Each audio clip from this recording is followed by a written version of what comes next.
नमस्कार, मी प्रतीक्षा. डीएनए मराठीमध्ये आपलं स्वागत. कार्यरत शिक्षकांवर लादण्यात आलेली टीईटीची अनिवार्यता, पदोन्नती प्रक्रियेतील अन्यायकारक अटी, संच मान्यतेचे जाचक धोरण, बीएलओच्या अशैक्षणिक कामाची सक्ती तसेच इतर शिक्षक विरोधी निर्णयांविरोधात अहिल्यानगर जिल्हा प्राथमिक, माध्यमिक व उच्च माध्यमिक शाळा मुख्याध्यापक, शिक्षक, शिक्षकेतर समन्वय समितीच्या वतीनं जिल्हाधिकारी कार्यालयासमोर धरणे आंदोलन करण्यात आले.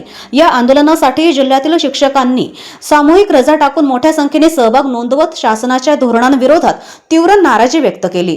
जिल्हाधिकारी कार्यालयासमोर करण्यात आलेल्या आंदोलनाने संपूर्ण परिसर शिक्षक, शिक्षकेतर कर्मचाऱ्यांच्या घोषणांनी दणाणला.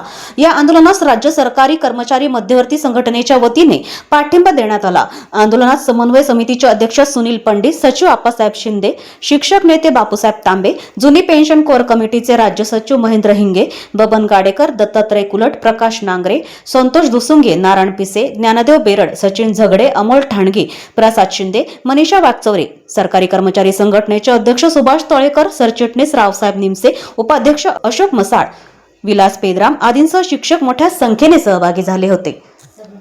प्रतिनिधी मुंतजीर शेख, डीएनए मराठी, अहिल्यानगर.